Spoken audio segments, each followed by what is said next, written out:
Boa noite, amados irmãos. A graça e a paz seja com todos. Queridos, eu quero convidar os irmãos a orarem junto comigo. Feche os seus olhos, para que depois a gente possa fazer a leitura e realizar o sermão. Vamos orar ao Senhor? Deus Todo-Poderoso, em nome de Jesus, nós nos colocamos na Tua presença. O Senhor é inefável, o Senhor é glorioso, o Senhor é tudo que nós temos.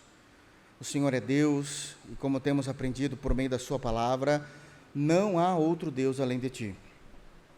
E somos gratos porque o Senhor abriu os olhos do nosso entendimento para que pudéssemos contemplar a Tua verdade.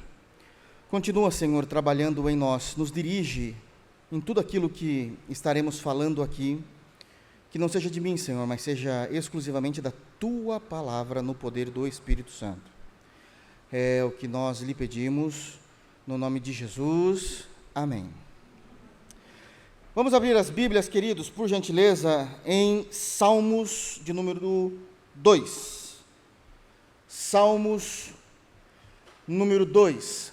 Já de imediato, enquanto os irmãos abrem, nós estamos dando hoje sequência nessa série de mensagens que temos pregado há algum tempo, cujo tema geral é o Espírito Santo e a Igreja de Jesus, o Espírito Santo e a Igreja de Jesus.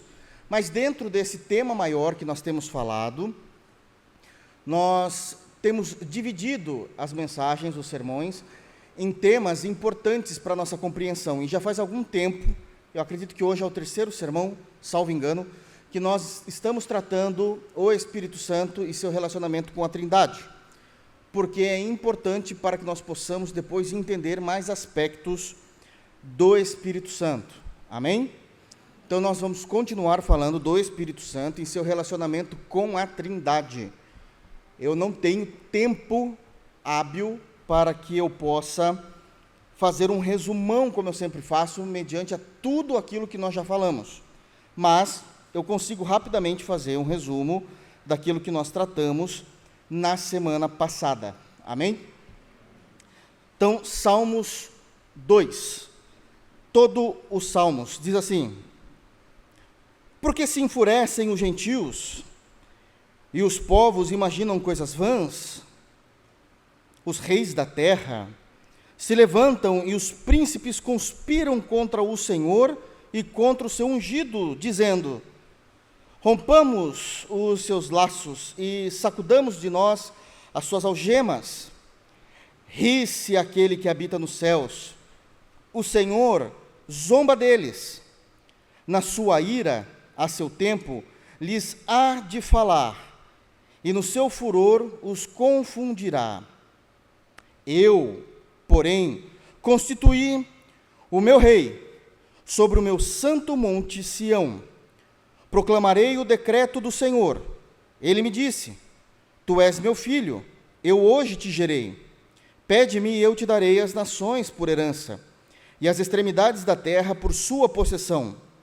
Com vara de ferro as regerás, e as despedaçarás, como um vaso de oleiro. Agora, pois, ó reis, sede prudentes, deixai-vos advertir, juízes da terra. Servir ao Senhor com temor, e alegrai-vos nele com tremor. Beijai o filho, para que se não irrite, e não pereçais no caminho, porque dentro em pouco se lhe inflamará a ira. Bem-aventurado todos os que nele se refugiam. Irmãos, nós precisamos compreender que esses salmos ele tem suma importância em entender a Trindade. Embora o foco do nosso tema é a pessoa bendita do Espírito Santo, e nós estamos tratando o Espírito Santo na relação que ele tem com a Trindade, do qual ele faz parte, eu preciso entrar com os irmãos hoje especificamente na pessoa de Jesus. Nós precisamos entrar na pessoa de Jesus, por uma questão óbvia da revelação das Sagradas Escrituras. O Filho, ele é gerado pelo Pai, mas o Espírito procede do Pai e do Filho. Então, nós vamos precisar entender essa conjuntura teológica para que a gente consiga entender o que é que os textos estão falando nas Sagradas Escrituras. Na semana passada, nós, aliás, já temos falado dentro desse tema, a importância de compreender que Deus é um só, e isso já foi advertido e compreendido dentro das Sagradas Escrituras. Porém, quando se fala da divindade, nós encontramos três pessoas, e eu vou repetir aqui, ainda que fique maçante, três pessoas distintas. Não é uma pessoa que se manifesta de três formas diferentes, como eu dei o exemplo da última vez que eu preguei sobre o assunto, onde o pastor Rodolfo, para a igreja, é o pastor. Para a Flávia, ele é o esposo. E para a Laísa, ele é o pai. Então, a gente está falando de uma pessoa em três modalidades. Isso é heresia quando nós falamos da Trindade. A Trindade é um Deus, do qual subsiste em três pessoas distintas. Na lógica, você não vai conseguir entender isso, nem você nem ninguém. E a gente vai estar tratando desse assunto para ver como é que a gente consegue, então, compreender essa verdade nas Escrituras. Uma vez que nós falamos a respeito de que Deus é um só, eu disse que nós chegamos no momento apoteótico dessa confissão bíblica de uma teologia do qual conhecemos e reconhecemos que existe apenas um Deus, que é o monoteísmo, principalmente em Israel, quando isso foi falado de forma muito clara no Antigo Testamento, que é o Shema. Os irmãos se lembram disso? Nós já tratamos desse assunto. Shema, ouve, ó Israel, o Senhor vosso Deus é o único Senhor. E isso é revelado também no Novo Testamento por Jesus. Nós já também falamos naquele momento em que ele cita isso a respeito de que Deus é um só, mesmo havendo três pessoas na divindade. E Paulo, foi o que nós tratamos também na semana passada, que Paulo ele vai pegar o Shema e ele vai desenvolver a teologia da Trindade, onde ele pega as três principais palavras do Shema, que é Senhor, Deus e um, e ele coloca isso para nós lá em 1 de Coríntios, capítulo 8, versículo 6, dizendo que nós temos apenas um Deus e um Senhor, que esse um Deus para qual são todas as coisas, e um Senhor para qual são todas as coisas, e chegamos numa conclusão que quando lemos a palavra Senhor a respeito de Jesus, nós temos que ler Deus. E o porquê que Senhor significa Deus. Nós já falamos desse assunto, não consigo voltar nisso. Os irmãos se lembram? Chegamos até nas questões da primeira tradução, como isso acontece, como houve a Septuaginta, ou Septuaginta, como é conhecido popularmente, o que é que significa Senhor, Kyrios, como isso foi aplicado, como a teologia cristã se apropriou dessa palavra e como nós reconhecemos. Então, quando lemos que o Pai é Deus e Jesus Cristo é o Senhor, nós estamos falando das mesmas qualificações, da mesma divindade. Amém? E também reconhecemos que o Espírito Santo é Deus, porque as Escrituras falam isso com fartura, inclusive lá em Atos 5, que estava sendo o nosso texto base, Pedro vai dizer que Ananias e Safira, eles mentiram ao Espírito Santo, qual é Deus, e inclusive o Espírito Santo os julgou naquele momento. Então, nós temos essa compreensão. Foi isso que nós falamos na semana passada. Também combatemos aquele argumento herético, onde dizem que nós estamos errados por crer na Trindade, porque a Trindade só aparece no Novo Testamento, desconstruindo a lei de Deus, do qual ele deu no Antigo Testamento. E isso também é uma bobagem sem tamanho, porque nós conseguimos provar a existência da Trindade, e isso não foi nem de forma exaustiva, mas com poucos textos nós vimos que já existia a Trindade no Antigo Testamento. E isso sem falar das colocações e das pessoas que estavam falando. Por exemplo, em Gênesis 1, 26, do qual nós não falamos naquele dia, está falando, façamos o homem. Quem é isso aí? Quem é essa pluralidade de pessoas? Né? Deus não estava falando com anjo nenhum. Anjo não tem poder criativo. Ok? Então, a gente viu que a Trindade já existia, que Jesus foi chamado de Jeová no Antigo Testamento. Falamos disso também, porque o nome de Jesus não havia sido revelado no Antigo Testamento. E como o Espírito Santo aparece também sendo Deus no Antigo Testamento, e como o Senhor Deus o vingou quando Israel entristeceu o Espírito Santo. Isso também a gente viu lá em Isaías 63. Nós vimos tudo isso. E eu terminei dizendo o seguinte: ok, mas é um ou é três? Como é que a gente lida com isso? É um. Mas como é que a gente entende isso? Eu falei que existem duas palavras importantíssimas que elas são os pilares dessa doutrina. Agora vai começar a fazer sentido. E as palavras são gerado e substância. Os irmãos se lembram disso também. Irmãos, então nós iremos começar a tratar a partir desse aspecto, dessas duas palavras, que são importantíssimas. Mas é evidente que eu não vou conseguir dar conta de falar dessas duas palavras hoje, então nós vamos começar com o gerado, e vamos ficar só no gerado no dia de hoje.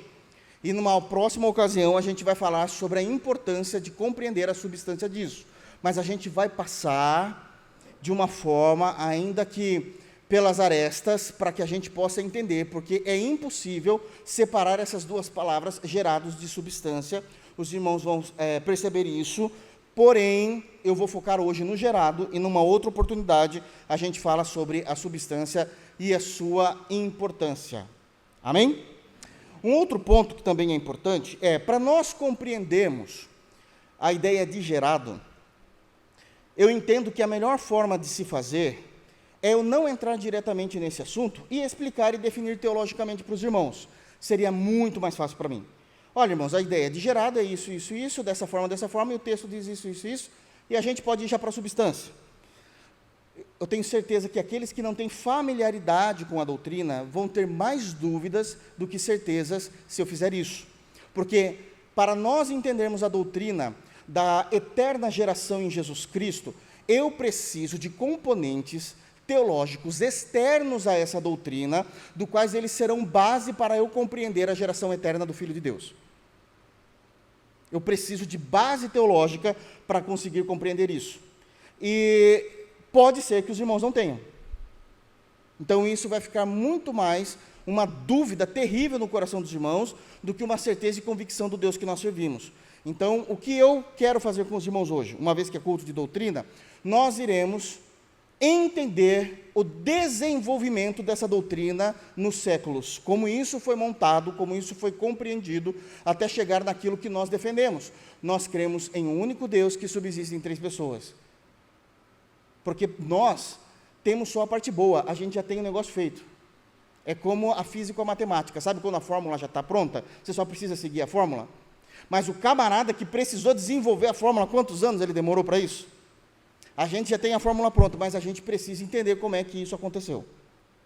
Quais foram as discussões, quais foram as compreensões que nós passamos para falar disso, ok?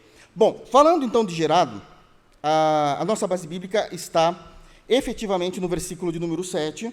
Nós estamos vendo que existe aqui uma discussão do que está acontecendo com o reinado de Jesus. Salmos 2, ele é um salmo messiânico.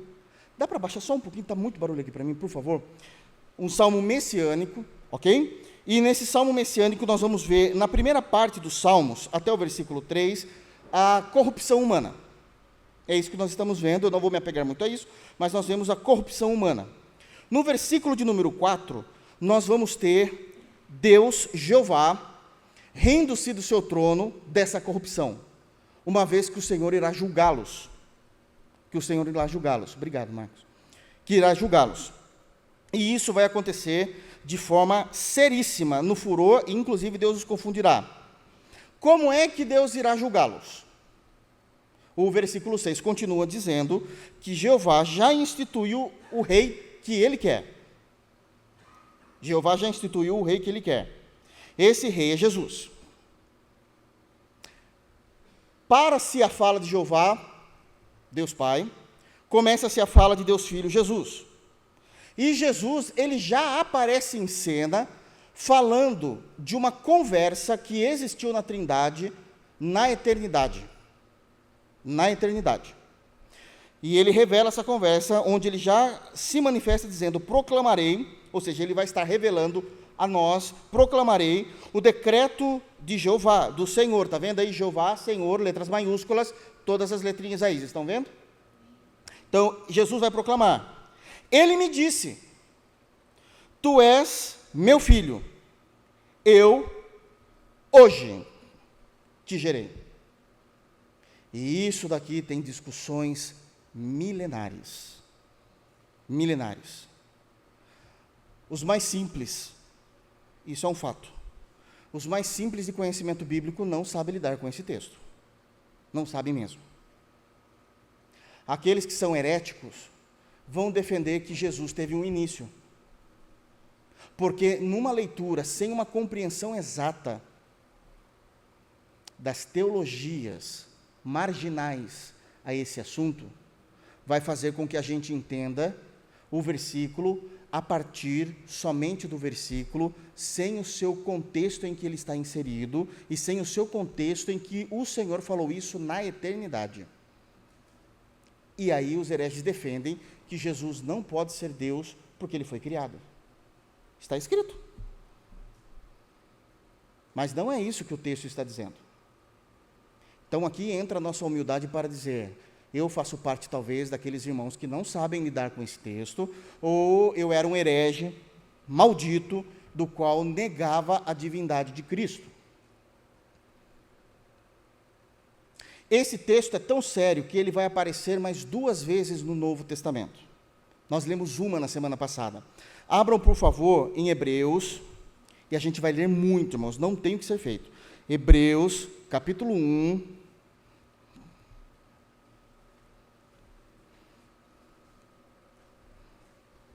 versículo 5.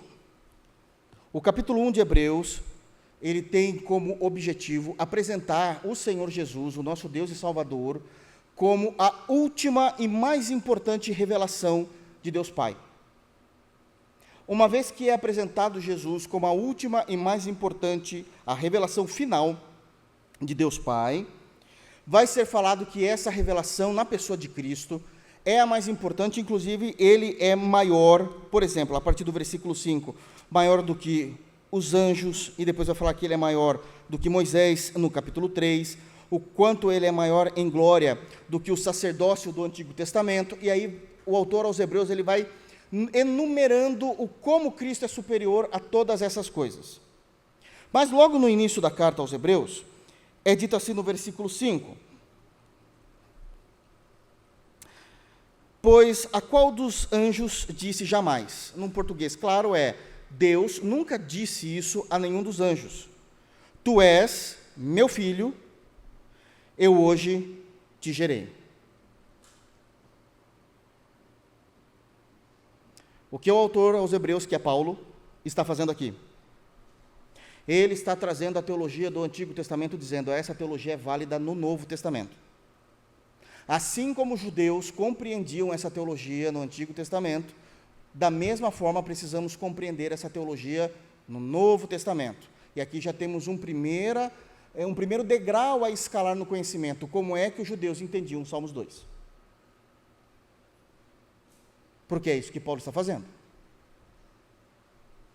Temos uma outra referência, abram em Atos dos Apóstolos, também vai ser falado sobre isso. Atos dos Apóstolos, capítulo 13.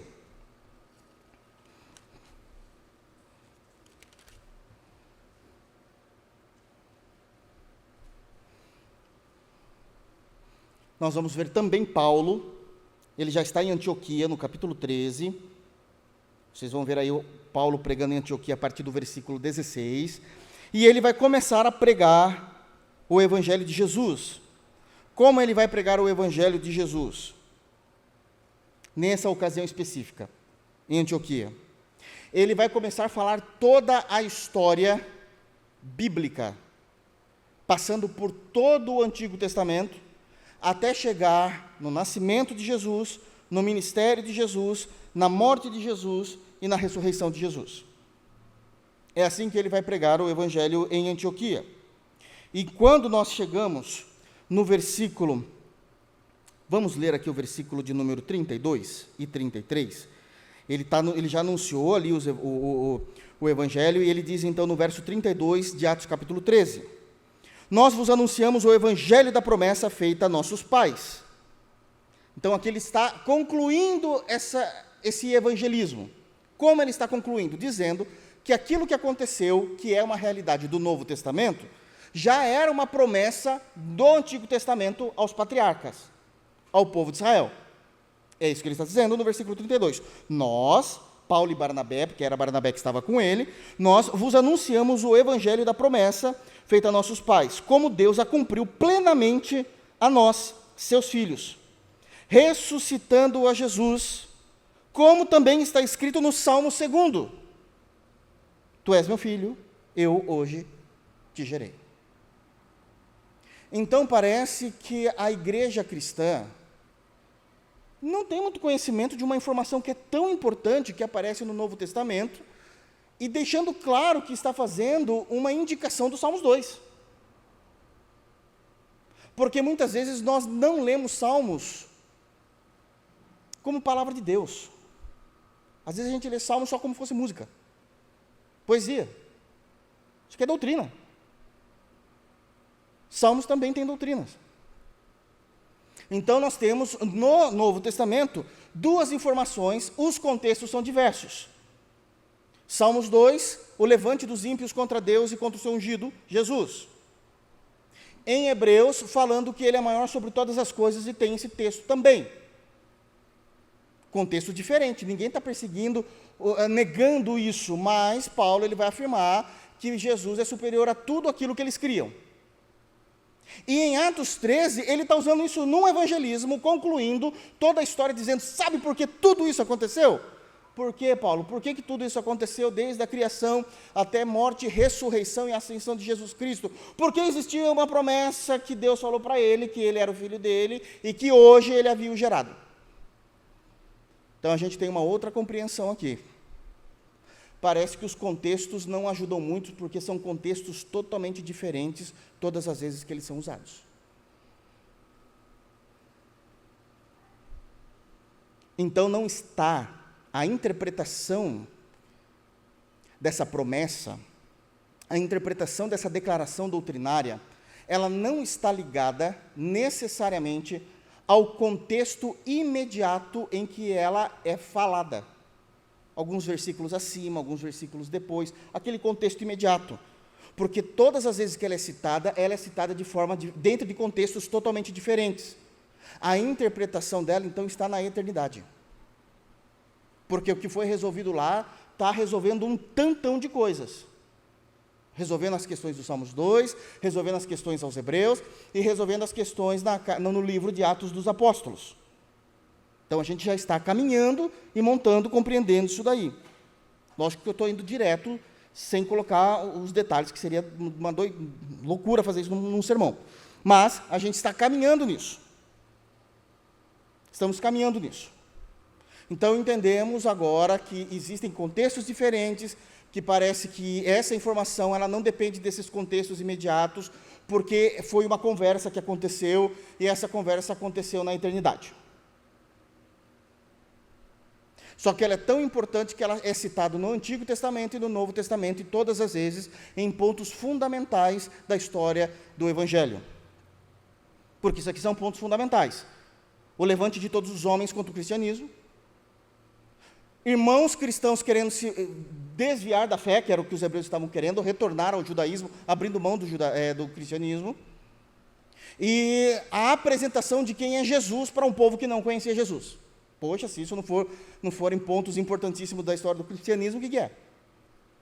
A gente vai perceber isso. Precisamos entender isso. E é citado essa informação. Ok. Então, a partir dessa compreensão, que não está necessariamente ligada aos contextos, mas à importância dessa informação em todos esses contextos, nós precisamos tirar algumas lições importantes desse tema. Lições importantes dessa compreensão e dessa conversa que houve, revelado a nós primeiramente em Salmos 2.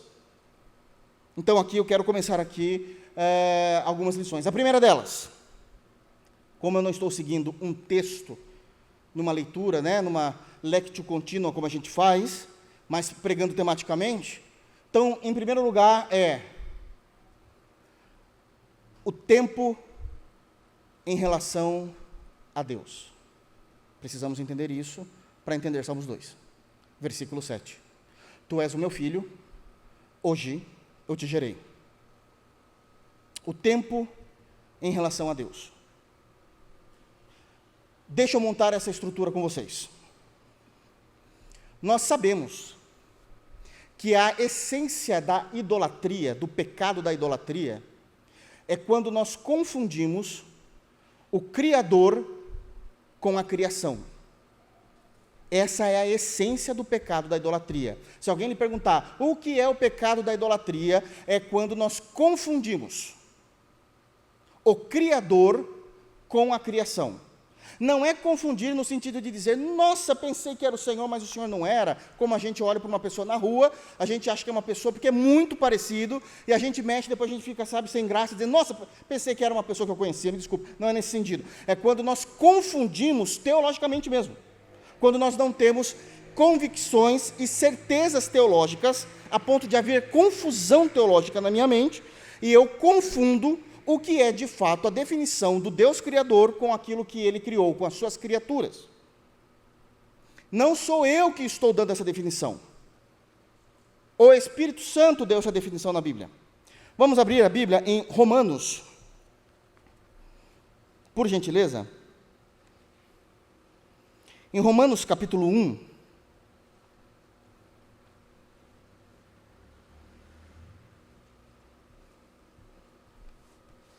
Romanos capítulo 1,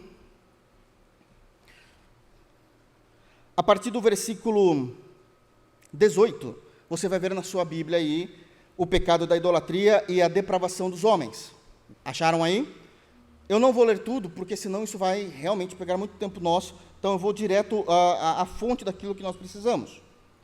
Mas é dito que esses homens, eles não conseguiram reconhecer Deus, que Deus se revelou na criação, Romanos 1, 18 e 19, Deus se revelou na criação, na sua criação. No versículo de número 20, é dito que nós conseguimos enxergar dois pontos importantes da pessoa de Deus. Nós conseguimos enxergar o seu poder, o poder criativo e os seus atributos. Isso está no versículo de número 20, claro como a luz do meio-dia. Está claro como a luz do meio-dia que é possível enxergar isso. Nós chamamos isso de revelação geral.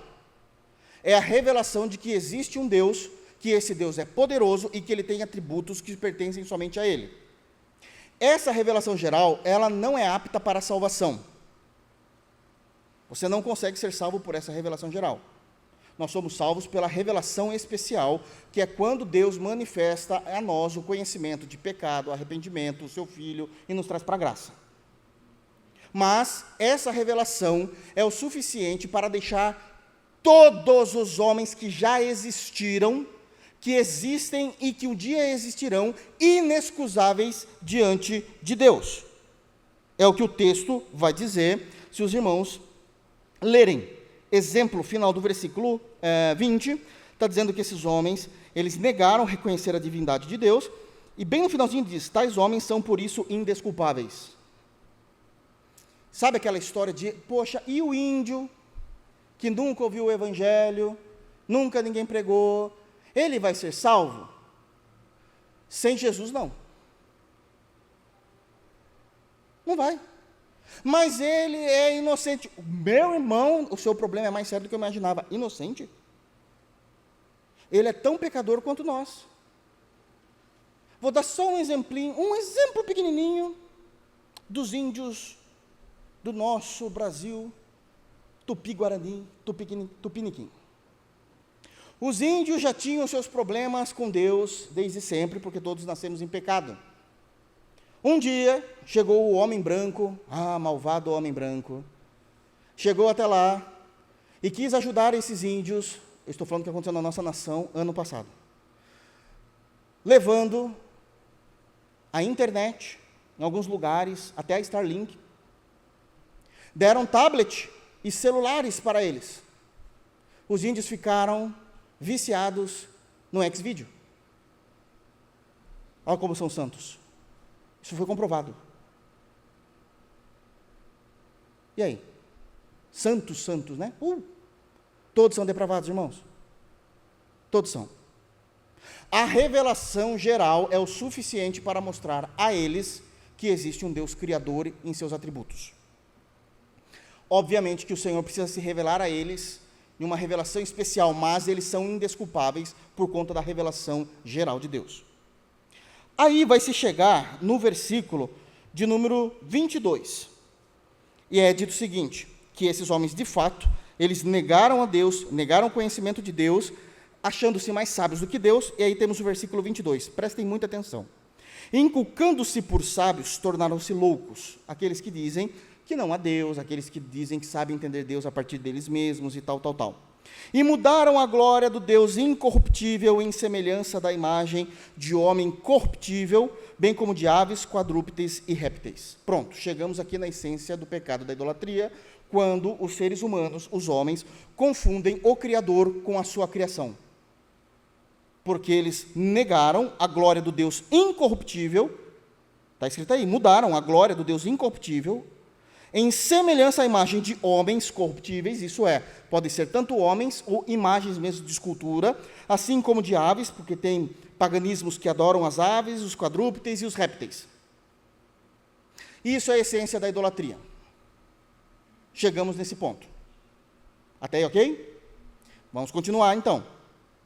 Os cristãos têm uma certa facilidade em perceber o pecado da idolatria para com os homens, quando essa idolatria é mais explícita, como diz esse texto.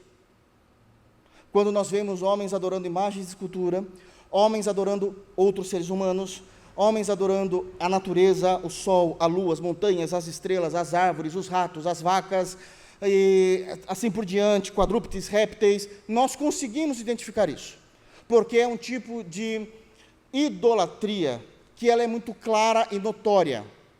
Todavia, irmãos, existem tipos de idolatrias que são muito sutis e até mesmo sofisticadas na maneira em que elas acontecem, e que essa idolatria pode pegar a nós cristãos, convictos da nossa fé.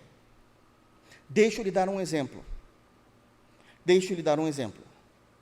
A Bíblia nos apresenta e nos diz que Deus, aliás, é isso que a gente está trabalhando aqui nessa primeira lição, o tempo em relação a Deus, então, que Deus criou o tempo. Isso está lá em Gênesis, capítulo 1, versículo 1, no princípio, Bereshit é a criação do tempo. Ok? E isso também vai ser repetido no versículo 5, isso também vai ser repetido no versículo 4. Deus criou o tempo. Portanto, logo, o tempo é uma criatura de Deus. O tempo é uma criatura de Deus. Se Deus criou o tempo, e criou o tempo, porque isso já está estabelecido, logo Deus não faz parte da sua criação. Deus está acima da sua criação. Portanto, também precisamos entender, e confessamos biblicamente, que Deus, Ele não está submisso, e Ele não sofre o tempo. Deus é atemporal. Deus é atemporal. O tempo todo. E por que é que Deus é atemporal? Porque Deus se revela dizendo que Ele habita na eternidade.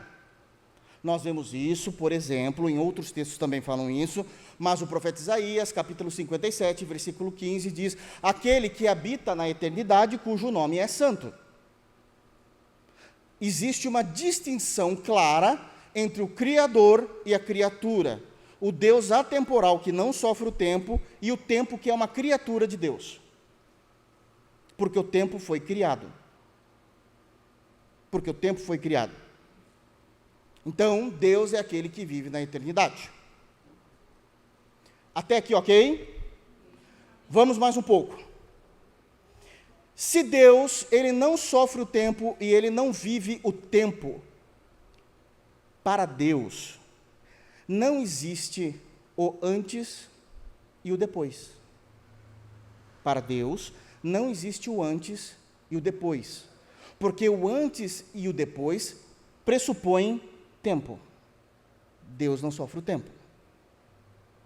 Para Deus, não existe o ontem e o amanhã. Para Deus, não existe, irmãos, o ontem e o amanhã. O ontem e o amanhã é determinado na criação do tempo, especificamente no dia 4, quando nós temos os luminares que nós lemos ontem no Lendo a Palavra. Deus não está subordinado a isso. Isso é lei natural. Então Deus, Ele não está submisso ao ontem e o amanhã. Aliás, Deus não vive isso. Por que Deus não vive isso? Porque Deus habita na eternidade. Mas a eternidade de Deus não pode ser compreendida, eu já falei disso também numa outra ocasião, que a eternidade mostrada e revelada nas Escrituras não pode ser entendido, primeiro, como um ambiente à parte de Deus. Existe a eternidade e Deus disse, que legal, vou morar aqui. A eternidade não existe em si mesma. Deus é o eterno. Deus é o eterno. Ele é o eterno. Então Deus, por ser eterno, Ele não tem antes e depois, Ele não entende, não estou falando isso de forma pedagógica, ok? Deus não vive o ontem e o amanhã. Ele não vive isso. Por isso que nós não podemos, como cristãos, entender que a eternidade de Deus é uma sucessão, e aqui eu vou ser maçante propositalmente, não é uma sucessão de dias que não tem fim, não é uma sucessão de semanas que não tem fim, não é uma sucessão de meses que não tem fim, não é uma sucessão de anos que não tem fim, não é uma sucessão de séculos que não tem fim, não é uma sucessão de milênios e que nunca vai ter fim. Porque muitos séculos, muitos milênios é tempo, não é eternidade. O que é a eternidade? O que é a eternidade? A inexistência completa do tempo. A inexistência completa do tempo. Não se há cronômetro ali. Não se fala de muito ou bastante, muito, bastante é tempo. Eu sei que não dá para a gente entender, porque a gente está vivendo em tempo, espaço e circunstância. Deus não vive isso. Isso quem vive somos nós. Então, falar, olha, Deus existe há muitos séculos, eu vou entender o que você está falando, mas teologicamente isso é um erro. Porque muito tempo ou muitos séculos é tempo, pressupõe tempo, e Deus não está no tempo. Deus habita na eternidade. Que eternidade? Ele mesmo. Pastor, aonde Deus mora? Deus mora nele mesmo. A gente está começando a entender trindade. É muito mais do que a gente possa imaginar, irmãos. Deus mora nele mesmo. Deus habita nele mesmo. Porque Deus não sofre o tempo. Deus não sofre o tempo. Uma vez que nós conseguimos entender que o Criador não pode ser confundido com a criação, chegamos a uma compreensão que tem que ser muito clara a nós. Todas as vezes que um cristão, eu estou falando de cristãos, não vou nem falar dos ímpios, isso aí eu sei que eles fazem, mas a gente não tem nem como cobrar isso deles. Todas as vezes que um cristão começa a imaginar que Deus, de alguma forma, vive na eternidade, mas a eternidade, na mente desse cristão, ainda que de boa fé, sem querer causar tumulto, mas de boa fé, ele entende que Deus vive na eternidade, que a eternidade é uma sucessão de dias, uma sucessão de tempo que não há fim. Ele está criando um Deus à imagem dele mesmo e não o Deus revelado nas Escrituras. E quando nós criamos um Deus que é a nossa própria imagem, nós estamos criando uma criatura, e toda criatura é um ídolo. E os cristãos se tornam idólatras de um Deus criado por ele mesmo. Está vendo como há idolatria que é mais sutil? Mais sutil. Caminhando mais um pouco. Vamos caminhar mais um pouco? E nós concordamos com isso, que Deus, para Deus não tem antes e depois, para Deus não tem o ontem e o amanhã, porque Deus, Ele está na eternidade, cuja eternidade é Ele mesmo. Na mente de Deus, também não há processos de pensamento. Também não há. Deus, ele não pensa uma coisa ontem e pensa uma coisa hoje. Deus, ele não está pensando algo agora. Porque se Deus pensa, isso pressupõe tempo, e Deus não está no tempo. Deus nunca decidiu nada. Deus nunca decidiu absolutamente nada que já não foi decidido na eternidade, na ausência do tempo. E esses pensamentos são imutáveis. Ele não pensa uma coisa ontem e pensa alguma coisa hoje porque aconteceu alguma coisa na manchete do jornal. Se Deus, e como nós cremos que a Bíblia revela, Deus é eterno, logo, todos os pensamentos de Deus são eternos, porque possuem a mesma essência. São eternos, completos, perfeitos e fixos. Se nós pudéssemos, numa hipótese muito louca, que eu vou falar aqui agora, pegar Deus, levar numa clínica e fazer um exame de neuro nele, para ver as sinapses cerebrais, não teria absolutamente nada.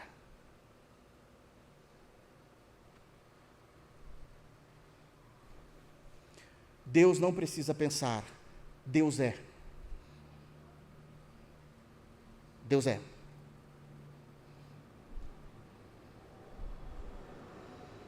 Até aí, ok?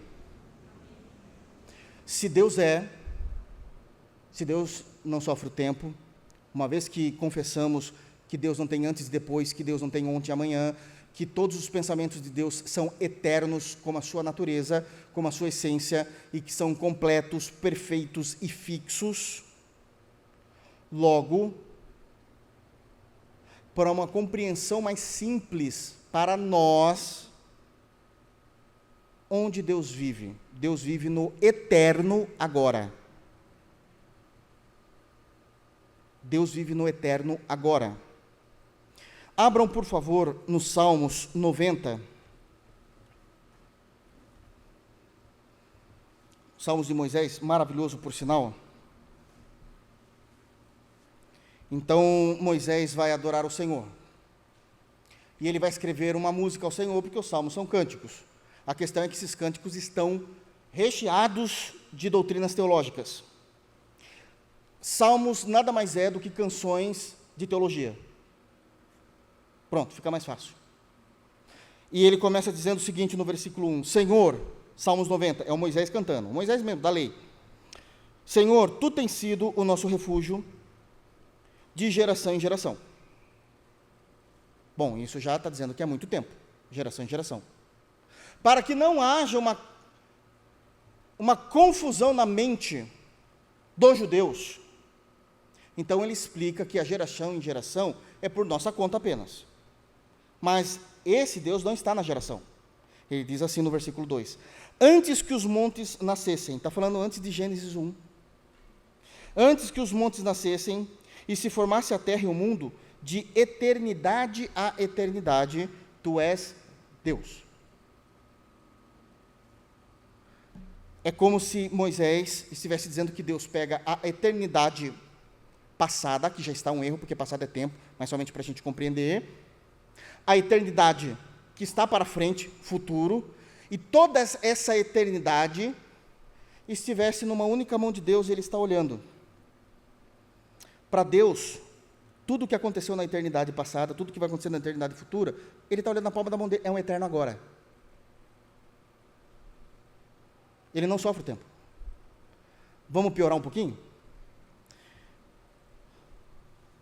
Para Deus, Gênesis 1, versículo 1, no princípio criou Deus os céus e a terra, anda essa história, chegamos em Jesus, a cruz de Jesus, a crucificação de Jesus, nem nós chegamos na crucificação ainda em Mateus, mas a crucificação de Jesus, a ressurreição de Jesus, anda mais um pouquinho na história, a volta de Jesus, novos céus e nova terra. Para Deus, tudo aconteceu no mesmo segundo. Ele não sofre o tempo. Porque de eternidade a eternidade, eu estou vendo tudo acontecendo aqui, ó. Não tem nem ontem e nem amanhã para Deus. É para nós que tem. Está no texto. Então isso é importante. Para Deus, isso é um eterno agora. Em suma, para Deus, a eternidade é um eterno hoje. Guarda essa informação. Segunda lição. A gente falou do tempo em relação a Deus, agora nós vamos falar do espaço em relação a Deus.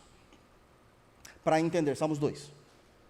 Da mesma forma como o tempo não pode conter Deus, o espaço também não pode contê-lo. Não existe, prestem muita atenção agora, não existe nenhuma afirmativa bíblica, e é um erro pensar que Deus está contido em algum lugar específico do universo. Deus não está em nenhum lugar específico do universo, nem mesmo em um lugar específico no céu. Para eu afirmar isso, tem que ter base bíblica. Então vamos ver as bases bíblicas. Lá em 1 Reis,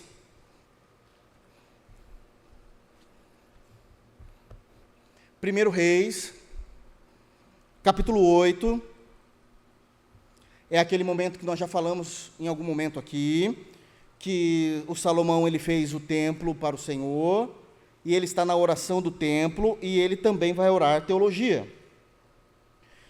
E no momento em que ele está orando, 1 Reis capítulo 8, no versículo 27, a oração, ele diz assim na oração, 1 Reis 8, 27, mas de fato, habitaria Deus na terra?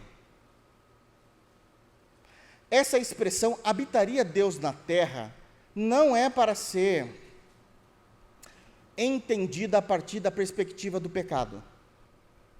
Porque eu já ouvi muitas pessoas interpretando esse texto dessa forma. Como que Deus vai habitar na terra se a terra está cheia de pecado? Ué, da mesma forma como o Espírito Santo habita. O Espírito Santo também é Deus? Ou você acha que o pecado vai contaminar Deus? Sério? Qual é o grande problema disso? É que nós olhamos para Deus através de uma teologia humanista. Nós o tempo todo queremos encaixar Deus dentro dos padrões da raça humana. Isso é uma loucura. Não se faz isso. Não dá para se fazer isso. Encaixar Deus dentro dos nossos padrões. Os nossos padrões são infinitamente pequenos para Deus. Nós, na caminhada, sujamos os nossos pés, por isso que Jesus vai lá e lava os pés, ensinando que ainda que a gente seja santo, a gente habita aqui na terra, e às vezes a poeira da terra está nos nossos pés, a gente precisa lavar, mas o Deus Todo-Poderoso não sofre isso não. Não sofre isso não. Se nem o Deus encarnado sofria isso a ponto de dizer, como nós falamos no domingo, que o diabo não tinha nada nele, e o príncipe desse mundo nada tem em mim, quanto mais Jeová, que nunca teve um corpo humano. Essas coisas, irmãos, essas coisas para Deus não é nada. Absolutamente nada. Nada. Então não é isso que significa o texto quando diz habitaria Deus na terra. Então como é que a gente deve interpretar? Agora sim, vamos interpretar dentro da oração, daquilo que o próprio Salomão está dizendo. Ele diz no versículo 27, mas de fato habitaria Deus na terra?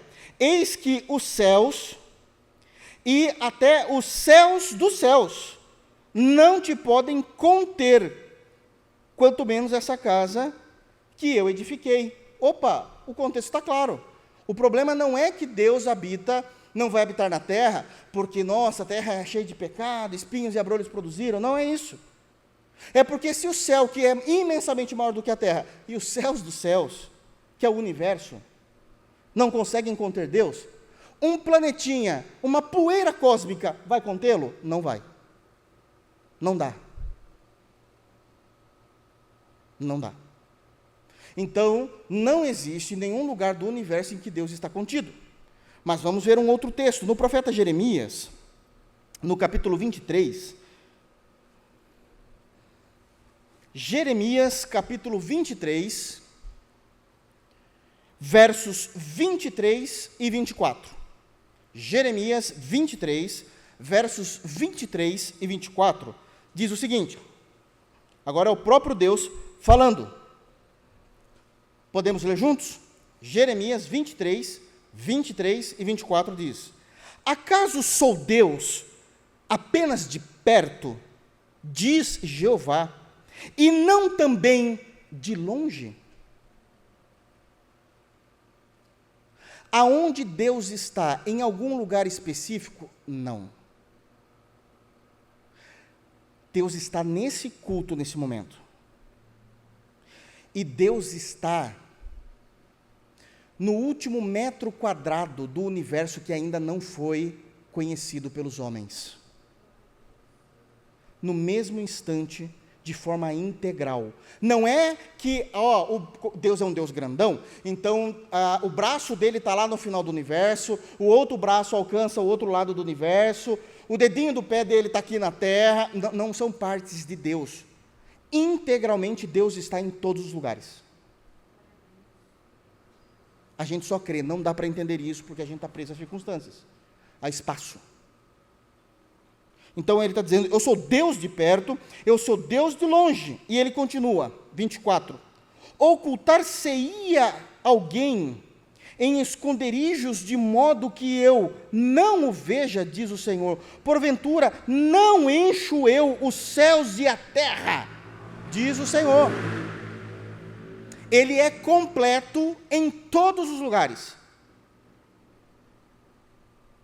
Então, isso significa que Deus, ele não apenas transcende o tempo, lição 1, mas ele também transcende o espaço, lição 2. Porque eu sei que existem cristãos de boa fé, mas não instruídos. Existem cristãos de boa fé, piedosos, mas não instruídos, que defendem o seguinte, que Deus, ele não está na terra, porque Deus está habitando no céu em algum lugar. Porque Jesus disse, Pai nosso que estais nos céus.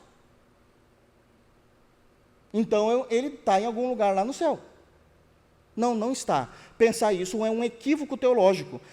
Irmãos, pensar isso é um equívoco doutrinário. Não é o nosso Deus pensar dessa forma. É um Deus criado à sua imagem e à sua semelhança. Pastor, mas por que então que Jesus disse isso? Então, vamos lá. Nós precisamos entender que, embora Deus encha o céu e a terra, Deus escolheu lugares soberanamente para Ele manifestar com maior clareza e frequência a sua glória. Mas isso não significa que por causa disso Ele está contido naquele lugar que Ele decidiu se manifestar com maior frequência e maior glória. Porque Deus é o Deus que habita nos céus. Porque todas as vezes, ou quase todas na realidade, quase todas as vezes que Deus quis manifestar a sua glória, Ele partiu do céu essa revelação. Por isso ficou mais fácil a compreensão. Esse é o primeiro entendimento. Então, por exemplo, lembra lá no tabernáculo? Aí tinha o dia de Yom Kippur, e aí o povo ia lá e fazia o sacrifício e ficavam quietinhos vendo se Deus ia aceitar. Da onde vem a língua de fogo? Dos céus. Da onde foi a carruagem e o redemoinho que levou Elias? Para os céus. Da onde veio a voz de Jeová no batismo de Jesus? Nos céus. Ele decidiu revelar isso com maior glória nas regiões celestiais. Mas isso não significa que ele está contido nela. São coisas diferentes, irmãos. Por quê? Porque o céu, o espaço, é criação. A criação não contém Deus. Não é Deus que está no céu, é o céu que está em Deus. Essa é a primeira observação a ser feita do porquê que nós falamos, Pai nosso que estás nos céus. Essa é a primeira observação. Segunda observação, muitas das vezes, quando é citado a palavra céu em referência a Deus, não está falando do nosso céu atmosférico, mas nunca. Não está falando do espaço sideral, está falando da habitação do próprio Deus, que é a eternidade. E a eternidade é o próprio Deus. É uma forma pedagógica, lúdica, para a gente que somos criancinhas diante da eternidade de Deus, compreender quem é o nosso Deus. Porque o ser humano, ele aprende, isso é comprovadamente científico, tá? Jean Piaget. Assimilação e acomodação. Nós assimilamos uma ideia que nos foi dada, e aí a gente vai acomodar essa informação, porque nós somos seres inteligentes, então nós acomodamos essa informação em algum lugar da nossa estrutura de pensamento para fazer parte. Para isso, nós usamos, comumente, normativamente, comparações.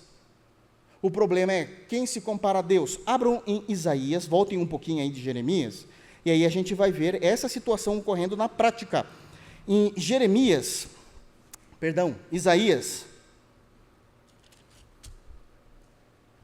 no capítulo 40, é exatamente essa indagação que não vai funcionar muito bem com Deus, a ideia do Jean Piaget.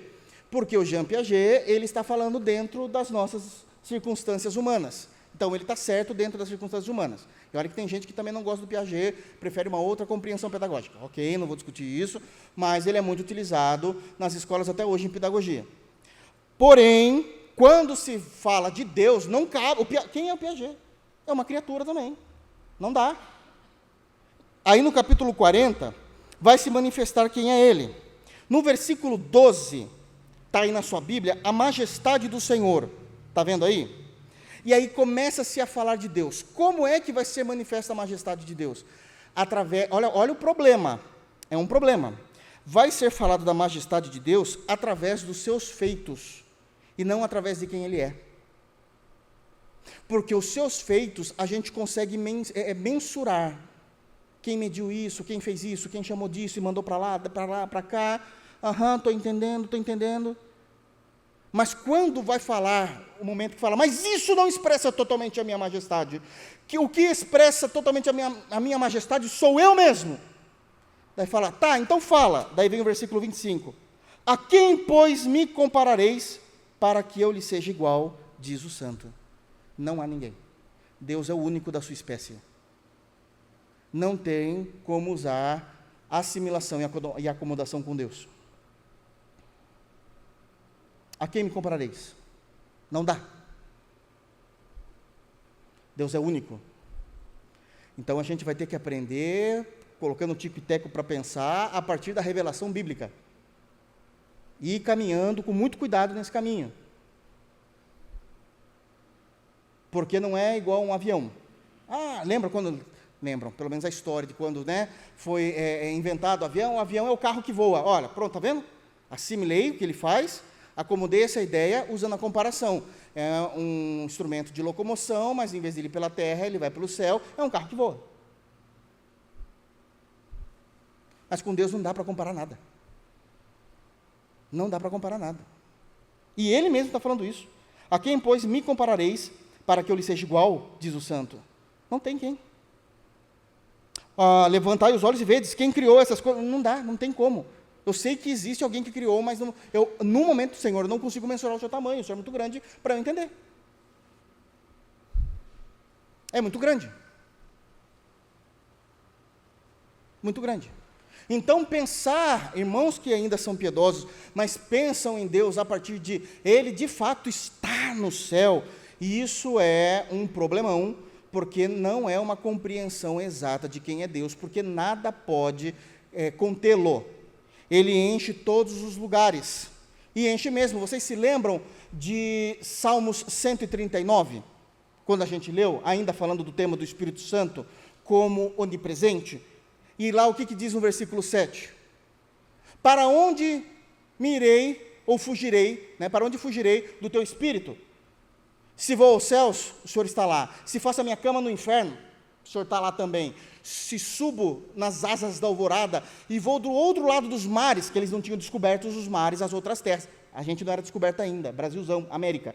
Se a gente vai para lá, eu nem sei o que tem lá, mas quando a gente chegar lá, Deus está lá também. E ainda vai me pegar pela mão e vai me sustentar.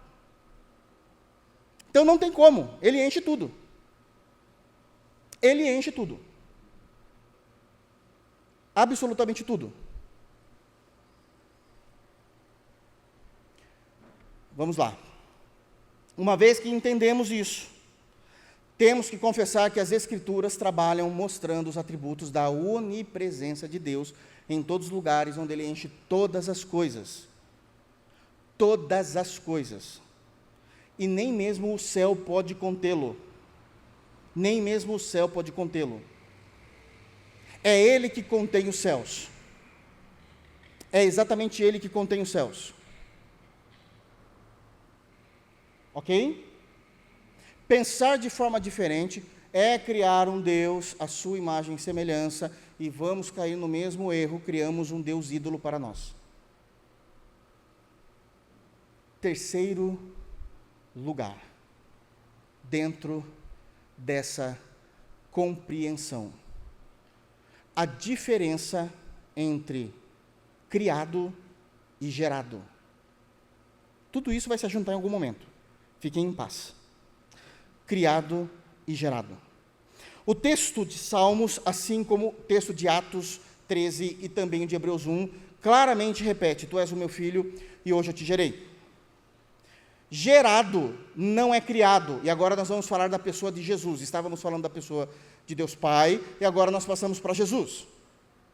Jesus, ele é gerado do Pai.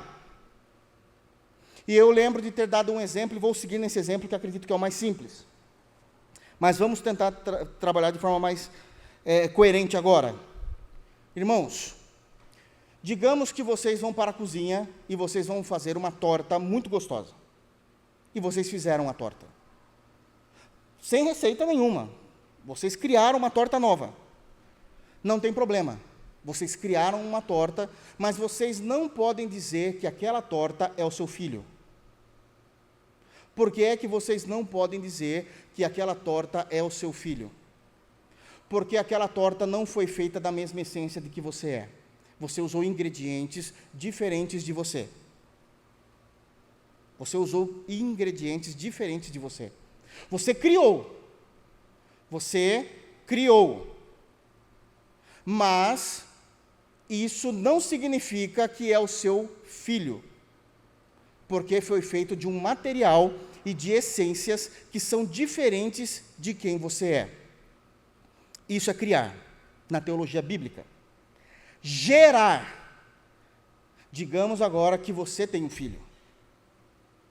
E esse filho é da mesma natureza do que você.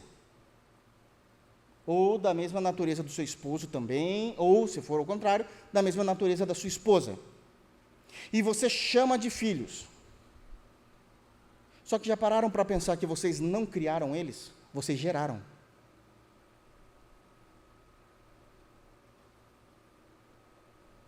Vocês não criaram. A esposa, a mãe, com certeza, sem dúvida, carregou durante toda a gestação geracional. Mas vocês não fizeram absolutamente nada. Quem fez foi Deus. Mas ele é, ou ela é, o seu filho ou sua filha, porque faz parte da mesma natureza. Estamos começando a compreender o que está sendo dito nos Salmos, em Atos, aos Hebreus, e qual é a funcionalidade disso e a importância disso na teologia cristã. E aqui já existe uma diferenciação muito grande que precisamos entender. Quem é chamado de filho de Deus é Jesus. E não nós. Porque nós não fomos gerados por Jeová e não temos a mesma essência de Jeová. Nós somos filhos de Deus por adoção. Então, abram em Romanos, vamos começar a entender isso melhor. Romanos, capítulo 8, e eu vou direto nos textos para ficar mais fácil e a gente remir o tempo, que eu não posso deixar isso aqui sem terminar hoje, pelo menos, senão vai ficar muito ruim para a semana que vem. Então, Romanos, capítulo 8, versículo 15. Acharam? Vamos ler o que é que as Escrituras dizem a respeito da nossa filiação a Deus. Romanos 8,15. Porque não recebestes o espírito de escravidão para viverdes outra vez atemorizados, mas recebestes o espírito de adoção, baseados no qual chamamos ou clamamos Abba, Pai. A nossa filiação a Deus é diferente da filiação de Jesus a Deus. Não vem com essa que está tudo igual, porque eu sou assim. Para, você é louco, você é louco. Isso mostra uma ignorância teológica terrível. Vamos para Efésios, vamos pular um pouquinho para frente, em Efésios capítulo 1. Efésios capítulo 1. Olha a nossa filiação novamente. Efésios capítulo 1, versículo 5. Vamos ler somente o versículo 5? 1, 5. Nos predestinou, ou seja, o Senhor Deus nos predestinou para Ele, para a adoção de filhos, por meio de Jesus Cristo, segundo o beneplácito da sua vontade. A Bíblia mostra declaradamente, claramente, a diferenciação da filiação do Senhor Jesus com a filiação dos seus eleitos. Evangelho segundo João, por favor, capítulo 1 também. Evangelho de João, capítulo 1.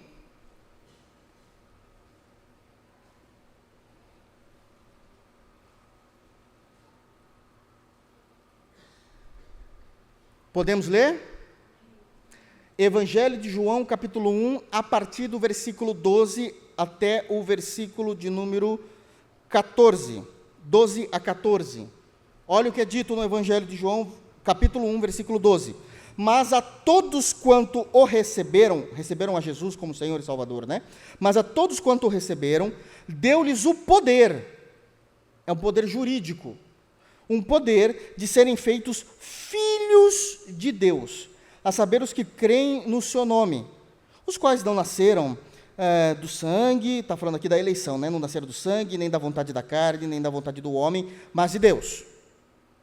Então, foi-nos dado o poder, a autorização de sermos filhos. Fomos adotados. Aí vem o 14.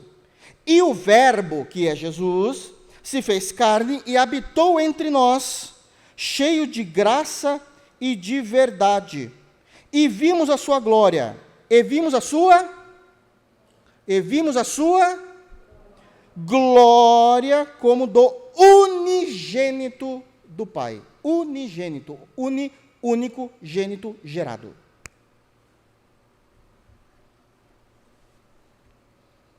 Então, existe essa diferenciação.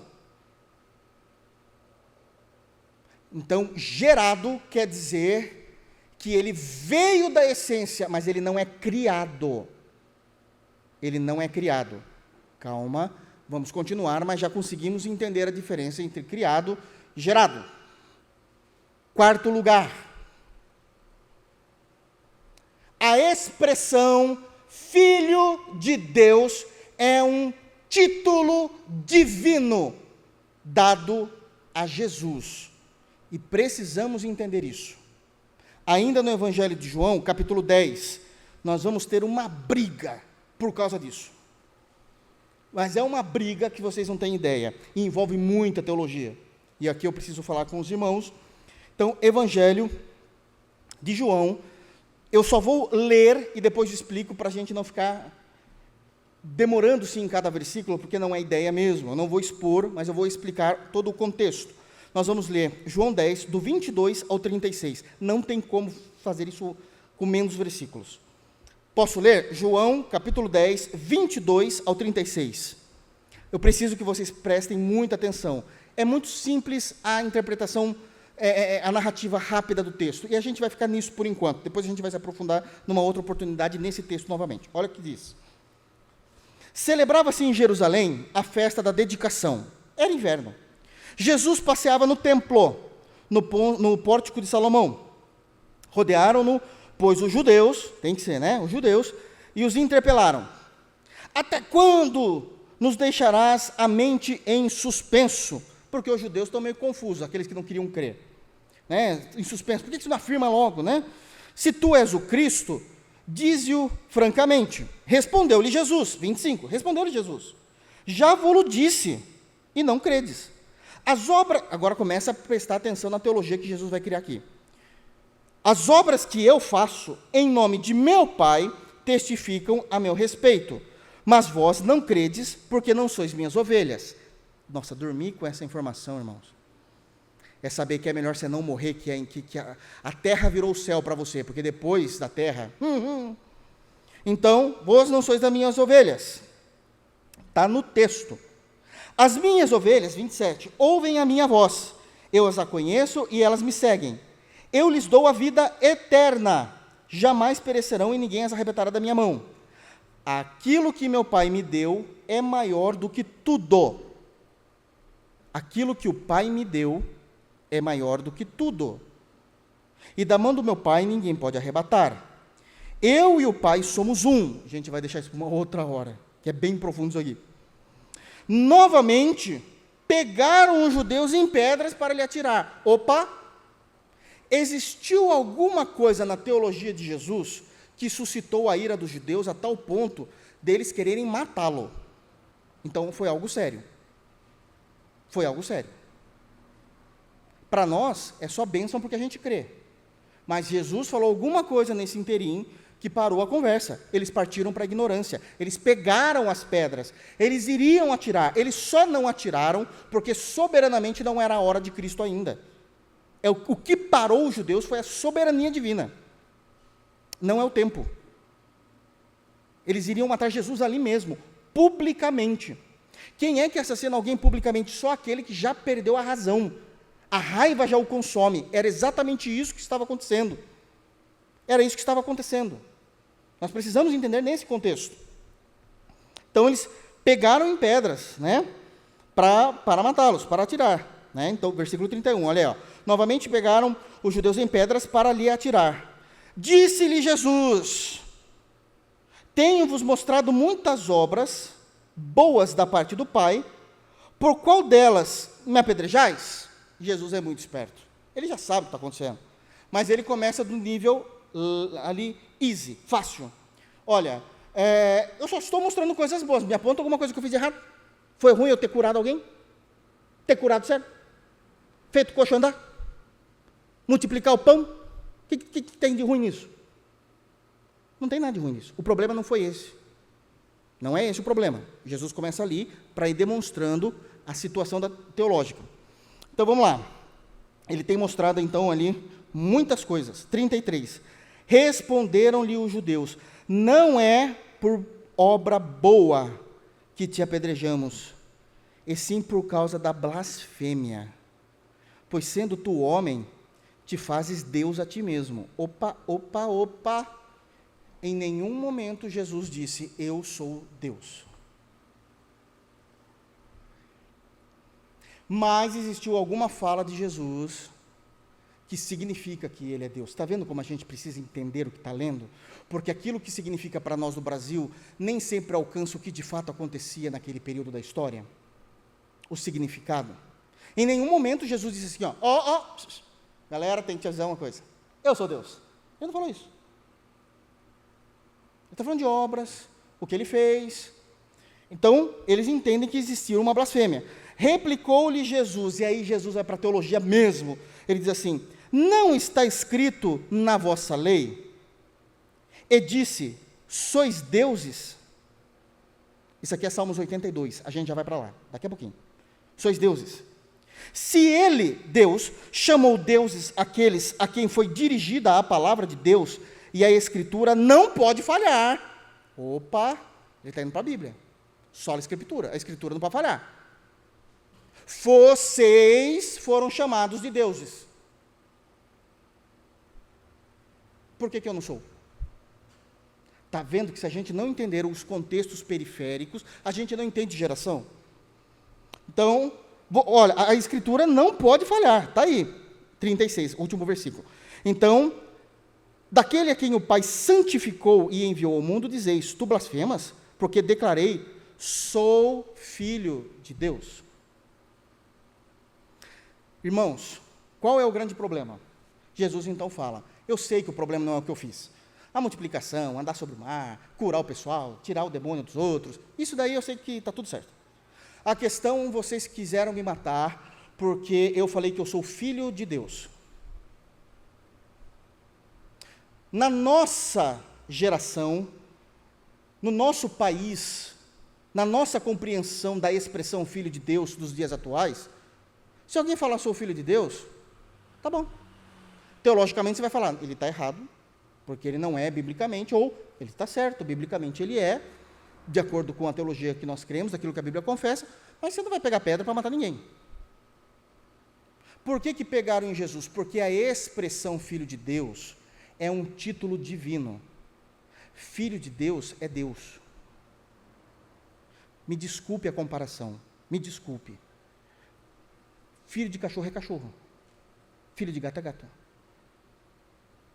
Filho de ser humano é ser humano. Filho de Deus é um título dado. Filho de Deus é Deus. Mas o que Jesus faz na teologia? Vocês foram chamados de deuses. Porque se eu sou filho de Deus, eu sou Deus. Essa é a compreensão judaica. Mas vocês também já foram chamados de deuses. E por que vocês não falam que isso é blasfêmia? Então vamos analisar o Salmos 82, que Jesus está falando.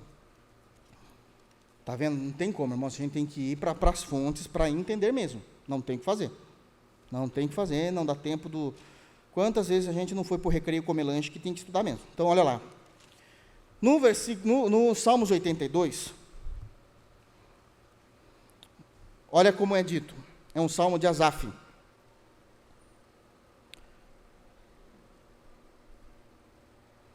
Posso ler? Vamos ver o contextinho. Olha só o que é dito no verso 1. Deus assiste, eu estou vendo, na congregação divina, no meio dos deuses, estabelecer o seu julgamento. Opa. Primeira coisa, está falando no versículo 1. Deus assiste, ele está observando, na congregação divina. Então, uma congregação de pessoas que o servem. No meio dos deuses. Que deuses? Se é a congregação divina, como que tem imagem de escultura? Porque não é mais escultura aqui. São os magistrados, o judiciário, as autoridades religiosas de Jerusalém que têm autoridade para julgar. Eles foram chamados deuses. Não porque naturalmente eles são deuses, mas a autoridade representa Deus. E por isso eles são chamados nesse momento e nesse contexto específico de deuses.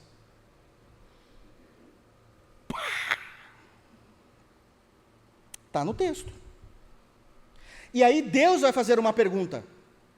No verso 2, até quando julgareis injustamente e tomareis partido por causa dos ímpios? Está vendo que Deus não está falando de paganismo, não. Deus está falando com as autoridades, que foram chamadas de deuses no versículo anterior, porque estão o representando. Nós não somos chamados de deuses mais, nós somos chamados de cristãos, por causa de Cristo. Entenderam? Então, até quando julgareis injustamente e tomareis partido pela causa dos ímpios? Fazei justiça ao fraco e ao órfão, procedei retamente para com o aflito e o desamparado. Deus está irado, porque aqueles que o representam não estão sendo justos nos juízos cotidianos do dia a dia em Jerusalém. Não estão sendo justos, estão sendo corruptos. Eu sei que isso não existe no meio das autoridades, é só aqui, eu sei. Então, Deus está bravo por conta disso.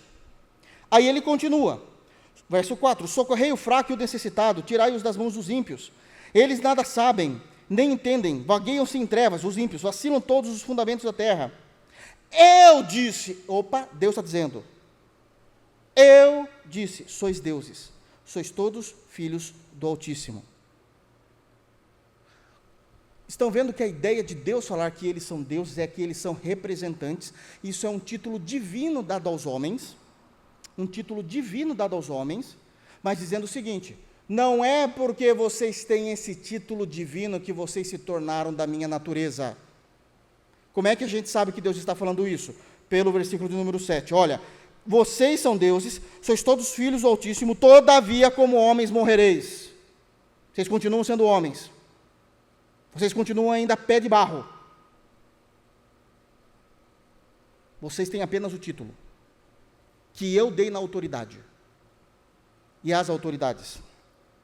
Mas vocês continuam sendo homens, e como qualquer dos príncipes, há vez de sucumbir.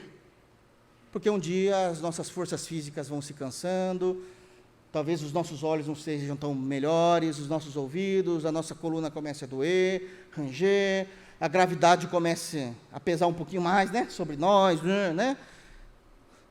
Vocês vão sucumbir, vocês não acham que vocês são melhores do que ninguém.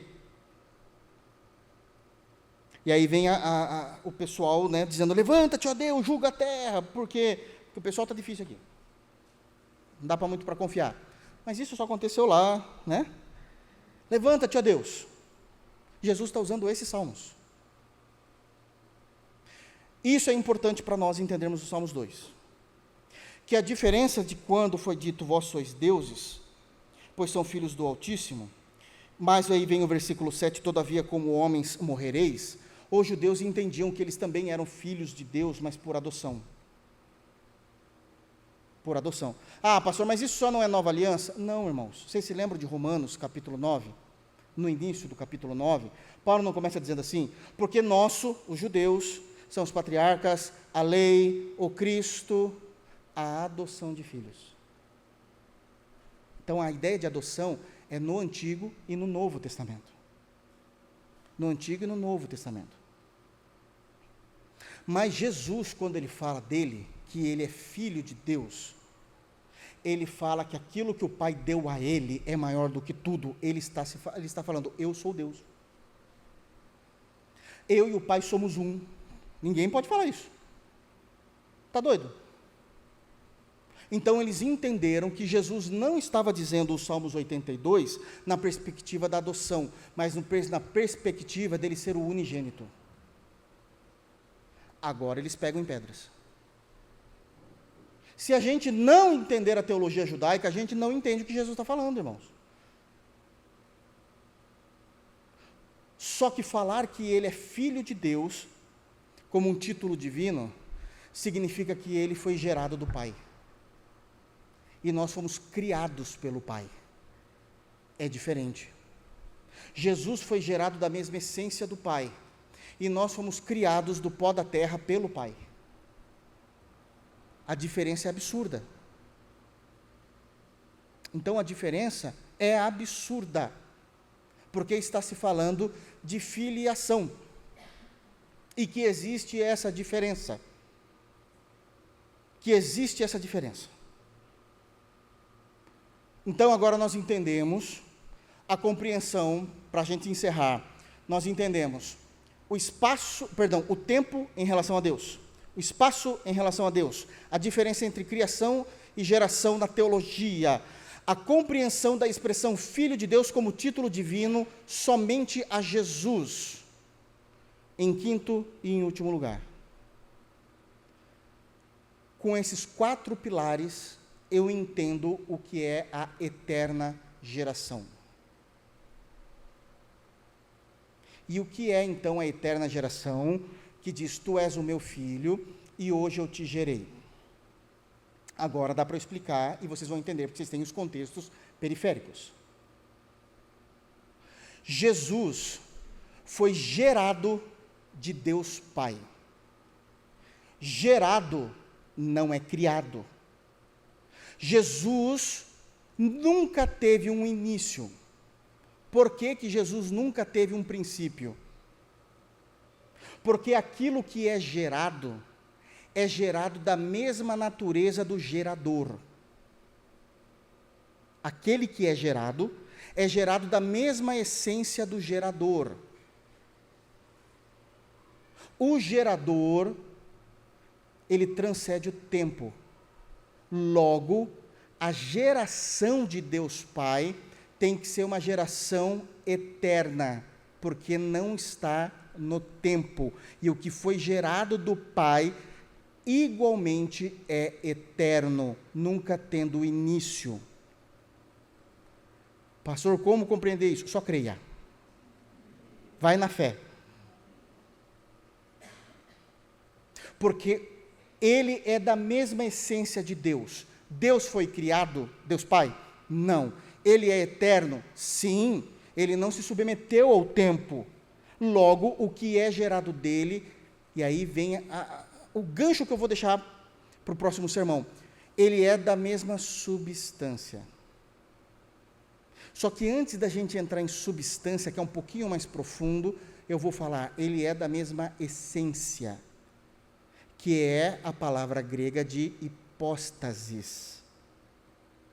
O que é a palavra hipóstasis numa tradução livre? Hipó, que é de hipo, abaixo. É como a palavra do animal hipopótamo. A tradução do grego é cavalo que vive embaixo d'água. Hipopótamo, embaixo d'água. A tradução de hipopótamo é o cavalo que vive embaixo d'água. Ah, não tinha nome melhor? Dá você. Você estava lá na época da língua grega? Não estava, então não discuta. Só creia também, mas é isso. Tudo que é hipo é abaixo, hiper é acima, hipermercado. Um mercado muito acima, muito grande. Né? Vem também de um sufixo grego. Então, ele é a hipo abaixo, estasis. Estasis em português é estar.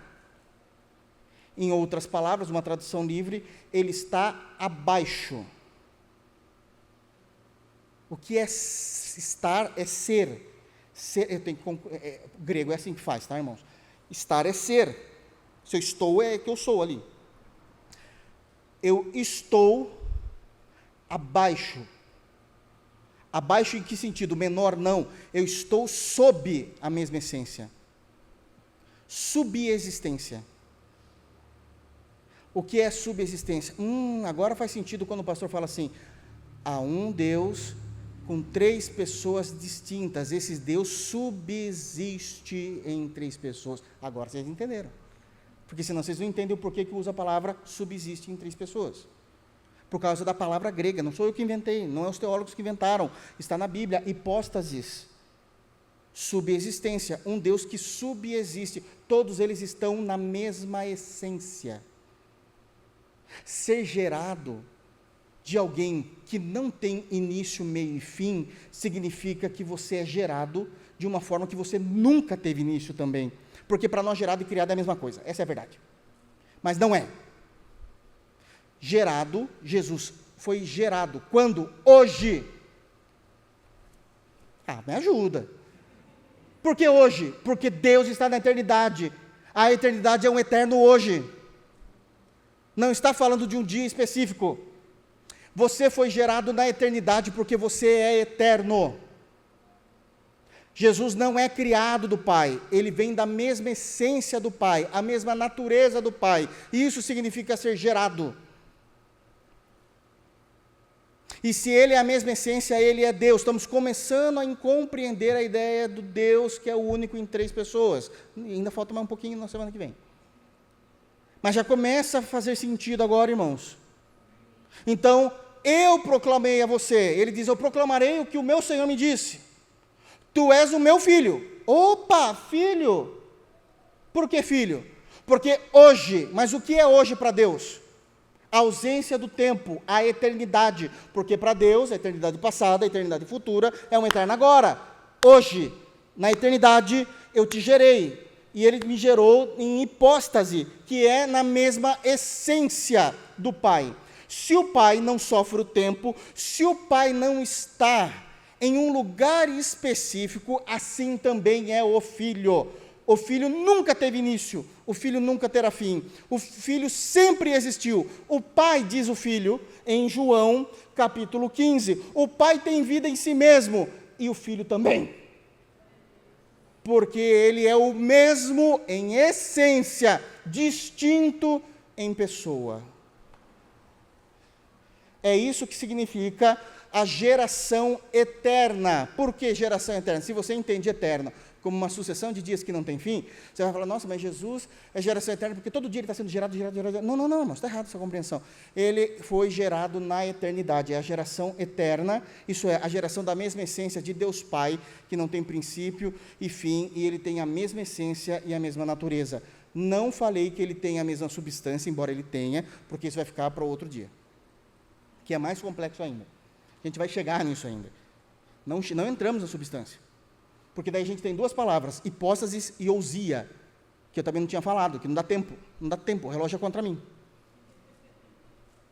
Deu para entender? Então, o que é, irmãos, quando diz, tu és o meu filho, filho gerado, hoje, eternidade, te gerei a mesma essência do que eu sou. E se é a mesma essência, não significa apenas que é a mesma natureza. Irmão Esdras, ser humano masculino. Rodolfo, ser humano masculino. Esdras e Rodolfo, mesma natureza, mas não é a mesma essência. Como lidar com isso? Hipóstasis e ousia. Que Deus os abençoe em Cristo Jesus. Vamos ficar de pé?